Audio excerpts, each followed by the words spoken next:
Hi everyone. तो यहाँ पर हमारा जो क्वेश्चन है वो ये है कि how many terms of the AP 24, 21, 18 and so on must be taken so that their sum is 78। यानी हमारे पास एक एपी है 24, 21, 18 एंड सो ऑन। और क्वेश्चन ये कि how many terms of this AP must be taken in order to get the sum of 78।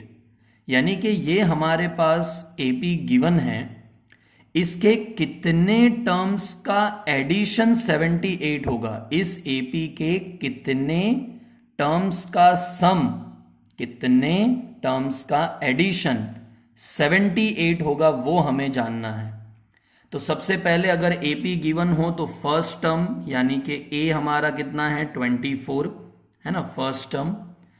Common difference कैसे निकालते हैं? Common difference second term minus first term. Second term is 21, ये 21 है, minus first term यानी कि 24, तो ये हो जाएगा -3। जब भी एपी गिवन हो तो फर्स्ट टर्म और कॉमन डिफरेंस निकाल लो। अब हम ये मान लेते हैं कि हमारा सवाल क्या था कि कितने टर्म्स का एडिशन 78 होता है। मैं मान लेता हूं कि नंबर ऑफ टर्म्स कितने हैं, n है, ये मैं सपोज कर लेता हूं। यानी कि Sn मुझे कितना गिवन है 78, क्योंकि उसी ने कहा था कि कितने टर्म्स का सम जो है वो 78 होता है। तो मैंने सपोज कर लिया कि चलो n टर्म्स होंगे, मुझे नहीं पता, वो मुझे फाइंड करना है, जिसको हमें फाइंड करना होता है उसे हम सपोज कर लेते हैं। तो यहां पर हमने सपोज कर लिया कि भाई n नंबर ऑफ टर्म्स होंगे, n नंबर ऑफ टर्म्स होंगे जिनका एडिशन 78 बनेगा। तो यानी Sn कि पहले n टर्म्स का सम 78 होना चाहिए। अब Sn की फॉर्मूला क्या है? Sn की formula n/2 into 2a plus n-1 into d is equals to क्या है 78। ये जो इक्वेशन है इसी को आगे ले जा रहे हैं। लेफ्ट हैंड साइड में Sn है तो वो हो जाएगा n/2 into 2a plus n-1 into d is equal to 78। n जो है वो फाइंड करना है, तो ये हो जाएगा n/2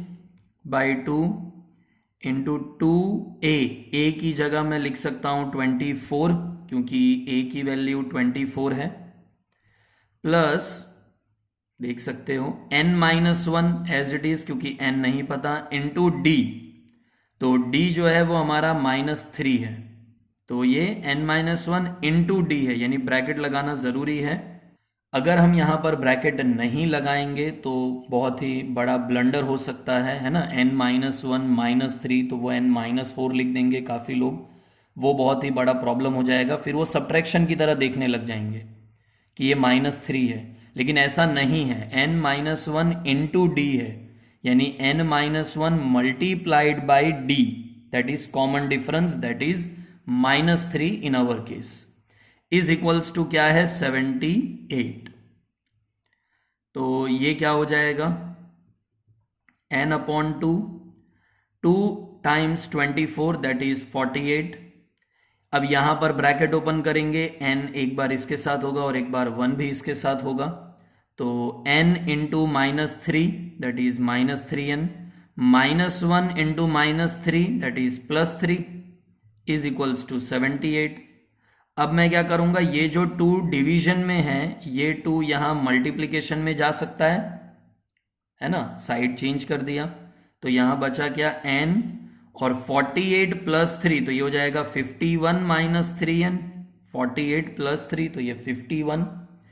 फिर से ब्रैकेट ओपन करो, एक बार इसके साथ एक बार इसके साथ, तो n into 51 that is 51n, n into -3n that is -3n square, और 78 इंटू 2 तो 2 into 8 that is 16, 2 7 14 plus 1 15 that is 156।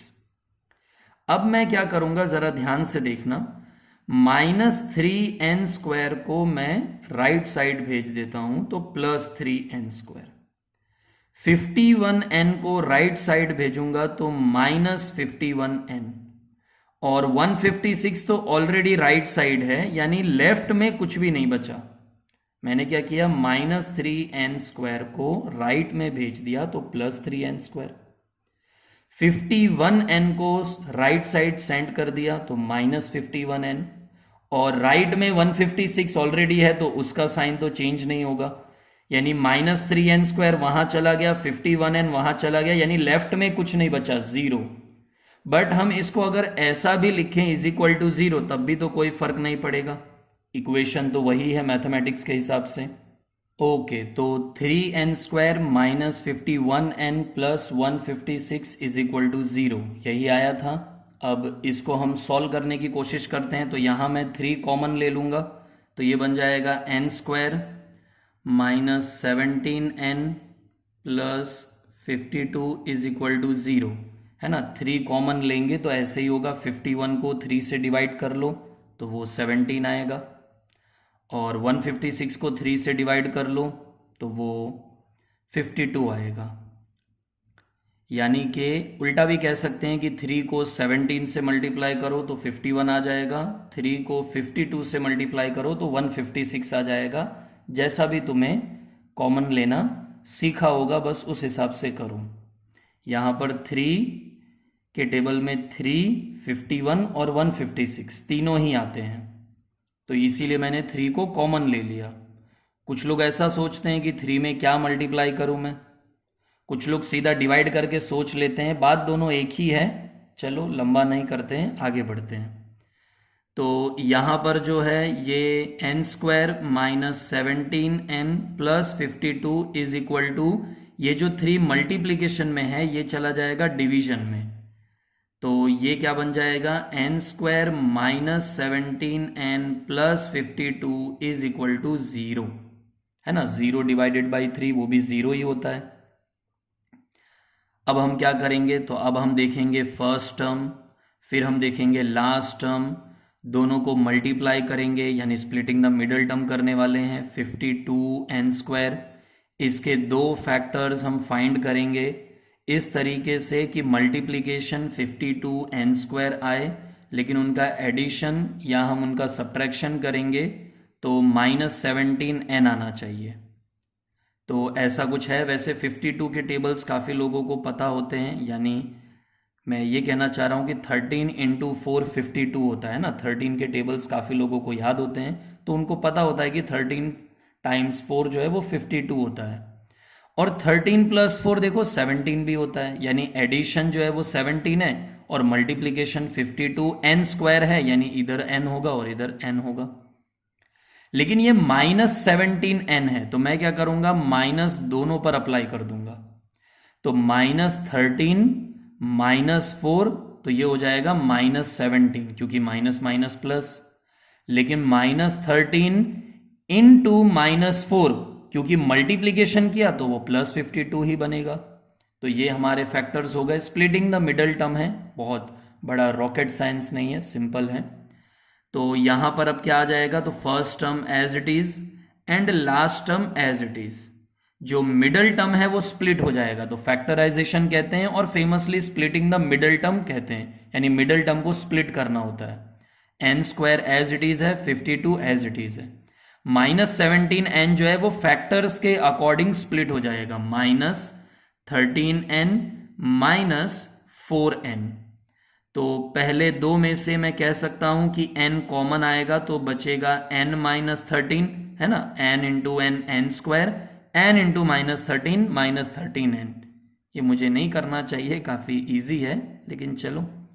-4 common आ जाएगा और इधर भी ब्रैकेट में n -13 ही बचेगा, क्योंकि -4 कॉमन लिया तो पहले में n बचा और 4 13 52 होगा। लेकिन ये +52 है तो मैंने -13 क्यों किया, क्योंकि -4 × -13 ही मुझे +52 देगा। समझ गए, ये +52 है। तो -4 को मुझे -13 से मल्टीप्लाई करना होगा, तब मुझे +52 मिलेगा। कॉमन लिया है और कुछ नहीं। अब n-13 कॉमन आ जाएगा, तो बचेगा क्या, यहां पर n और यहां पर -4। दो नंबर्स का मल्टीप्लिकेशन 0 तभी होता है जब या तो पहला नंबर 0 हो या फिर दूसरा नंबर 0 हो। यहां से n का आंसर आ जाएगा 13 और यहां से n का आंसर आ जाएगा 4, साइड चेंज करके। तो हमसे पूछा गया था कि कितने टर्म्स का एडिशन 78 होगा, तो या तो 4 टर्म्स का एडिशन 78 होगा या तो 13 टर्म्स का एडिशन 78 होगा। अब सोच रहे होगे दो आंसर कैसे है, तो एक्चुअली हमारा जो एपी है वो एक डिक्रीजिंग एपी है। धीमे धीमे हमारे नंबर्स डिक्रीज हो रहे हैं, यानी नेगेटिव नंबर्स आना भी चालू हो जाएंगे, है ना। और जैसे ही नेगेटिव नंबर्स आना चालू हो जाएंगे तो कुछ एक और कॉम्बिनेशन बन सकता है कि जिनका एडिशन 78 आ जाए। सिर्फ पॉजिटिव नंबर्स नहीं है, या तो पहले 4 टर्म्स का एडिशन कर लो तो 78 बन जाएगा, क्योंकि अभी हमने देखा n = 4 और n = 13। और पहले 13 टर्म्स का जब एडिशन करोगे, पहले 13 टर्म्स, तो उसमें से कुछ नंबर्स प्लस में होंगे, कुछ माइनस में होंगे, वो भी कैंसल आउट होकर 78 बन सकते हैं, है ना। इसलिए यहां पर दो आंसर्स है, क्योंकि ये एक डिक्रीजिंग एपी है। क्लियर है। तो अभी वीडियो के एंड में ही तुम्हें इसका ओरिजिनल रिप्रेजेंटेशन यानी सही से कैसे लिखना चाहिए वो मिल जाएगा, और मिलते हैं नेक्स्ट वीडियो में।